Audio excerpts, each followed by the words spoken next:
हर हर महादेव, जय विश्वनाथ। प्यारे विद्यार्थियों, वशिष्ठ जनों, आज हम अध्ययन करेंगे एनसीईआरटी कक्षा 6 सामाजिक एवं राजनीतिक जीवन। इसके अंतर्गत हम सरकार के मुख्य तत्व, लोकतांत्रिक सरकार के मुख्य कार्य के विषय में अध्ययन करेंगे।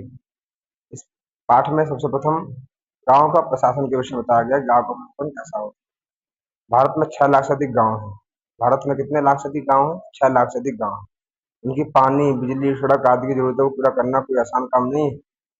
इसके अलावा जमीन के दस्तावेजों का रखरखाव करना पड़ता है और आपसी विवादों को भी निपटाने की जरूरत पड़ती है। इन सब की व्यवस्था के लिए गांव का प्रशासनिक ढांचा होता है। इस पाठ को ग्रामीण प्रशासनिक अधिकारों के बारे में थोड़ा सा विस्तार से। प्यारे बच्चों, ध्यान से सुनिएगा। मोहन एक किसान है। उसके परिवार के पास थोड़ी सी खेती या जमीन है, जिस पर वह कई सालों से खेती कर रहा था। उसके खेत से लगा हुआ ही रघु का खेत है। दोनों की खेती एक छोटी सी मेड़ से अलग होती है। एक सुबह मोहन ने देखा कि रघु ने मेड़ को थोड़ा सा आगे बढ़ा लिया है। ऐसा करने पर उसने मोहन की कुछ जमीन अपने खेत में मिला ली और अपने खेत को आगे बढ़ा लिया। मोहन को बड़ा गुस्सा आया, मगर वह थोड़ा सा डरा हुआ भी था। रघु के परिवार के पास बहुत जमीन थी और इसके अलावा उसके ताऊजी गांव के सरपंच भी थे। फिर भी मोहन ने हिम्मत जुटाई और रघु के घर पहुंच गया। दोनों के बीच कहासुनी हुई। रघु ने तो मानने से इनकार कर दिया कि उसने मेड़ को आगे बढ़ाया था। थोड़ी देर में झगड़ा शुरू हो गया और रघु ने अपने एक मजदूर को बुला लिया। दोनों मिलकर मोहन पर चिल्ला उठे।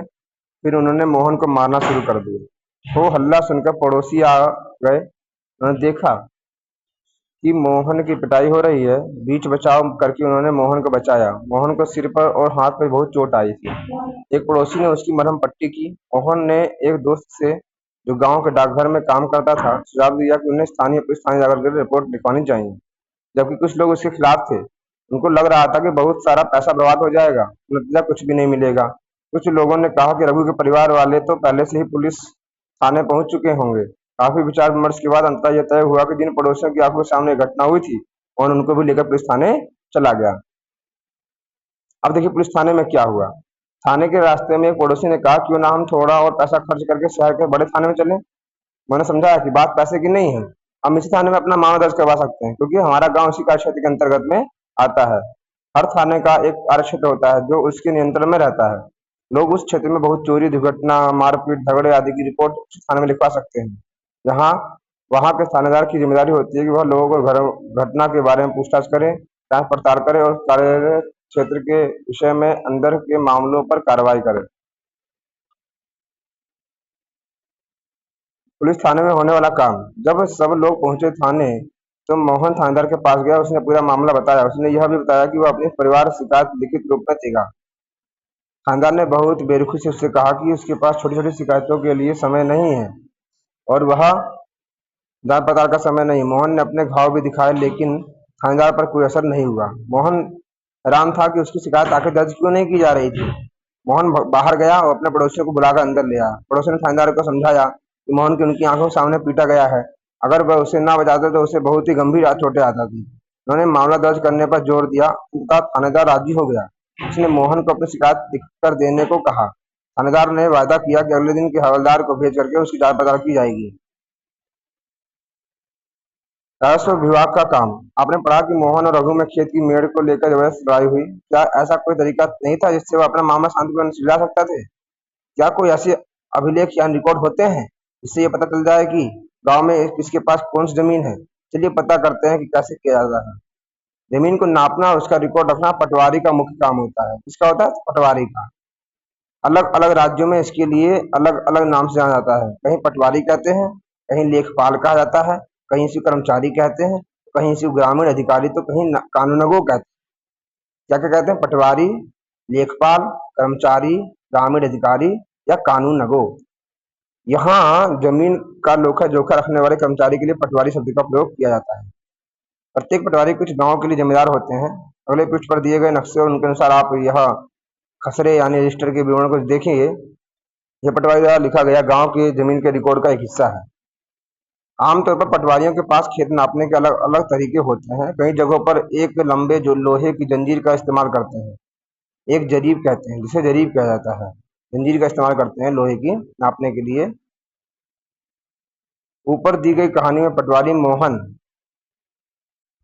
और रघु के खेतों को नापकर यह देख सकता था कि वह गांव के नक्शे में मेल खाता है कि नहीं। अगर वह नक्शे से मेल नहीं खाता तो उसको पता चल जाता है कि मेड़ खिसकाकर खेत की सीमा बढ़ा दी गई है या बदली गई है।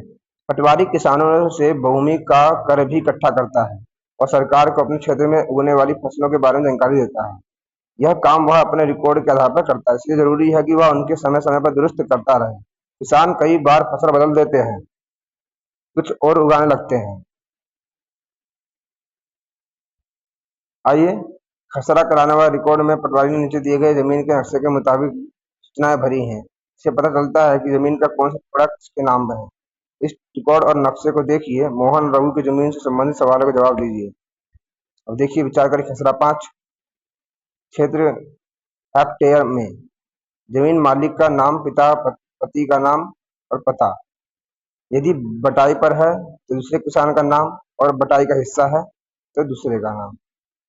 इस साल जोती गई जमीन, फसल क्षेत्र या अन्य फसल, प्रति जमीन और सुविधाएं क्या क्या दी गई। मोहन वल्द राजाराम, गांव अमरपुरा, जमीन का मालिक गांव अमलपुरा अमरापुरा। ठीक है, क्षेत्र हेक्टेयर में यह एक टॉपिक है, तो इसमें आया है 0.75। यदि बटाई पर है तो किसान का नाम और बटाई का हिस्सा है तो बटाई पर यह नहीं है, तो बटाई पर नहीं दिया। फसल क्या है तो सोयाबीन लगाता था वो। क्षेत्र 0.75 हेक्टेयर। ठीक है, देखिए आगे। 3 हेक्टेयर, इसका अधिक है। रघु राम वल्द रतन लाल, गांव अमरापुरा, जमीन का मालिक।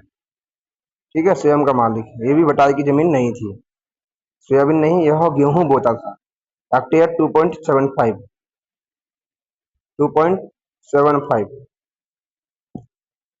और 25% प्रति जमा मतलब सादा जमीन। कुआं एक चालू है, इसके पास एक कुआं भी है, सुविधाएं है। तीसरा है मध्य प्रदेश सरकारी घास का मैदान, ये भी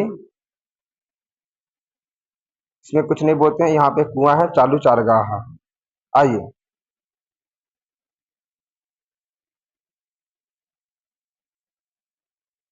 क्या कह रहे हैं। गांव अमरापुरा, पटवारी रिकॉर्ड 16, पटवारी रिकॉर्ड 16। उत्तर, दक्षिण, पूरब, पश्चिम।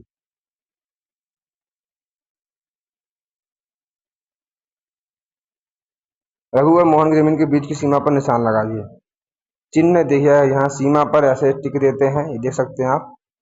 और चारगाह पर ऐसे, कच्ची सड़क पर ऐसे और कुआं पर ऐसे दिया जाता है प्रतीक, पक्की सड़क पर ऐसे प्रतीक और पेड़ पर पेड़ का सामना आ जाता है। तो आप देख सकते हैं यहाँ कुआं का, रघु के यहाँ कुआं भी था एक, ये रघु का जमीन है, ये 3 पॉइंट। ठीक है, और एक मध्य प्रदेश में दिया गया है दूसरे नंबर का, 3 नंबर ये मध्य प्रदेश का है, टियर 3। और इसमें आपका ये दिख रहा है रघु का। और मोहन का क्या बताया है, तो मोहन के पास कोई जो है सुविधाएं नहीं है। अब देखिए मोहन का कहाँ है, तो ये मोहन का हो गया 1 नंबर में। ठीक है, जो मोहन के सीमा सीधी है, तो यह क्या है, सीमा है। यहां से आपको मिलेगी कच्ची सड़क, ये क्या है, तो एक कच्ची सड़क है। ये देखिए कच्ची सड़क है, और ये है इसके पश्चिम से, पूर्व से जो है गया आपका पक्की सड़क, और पश्चिम से गया आपका कच्ची सड़क। ठीक है, आपका एक पेड़ दिखाई दे रहा है आपको इसमें। आइए,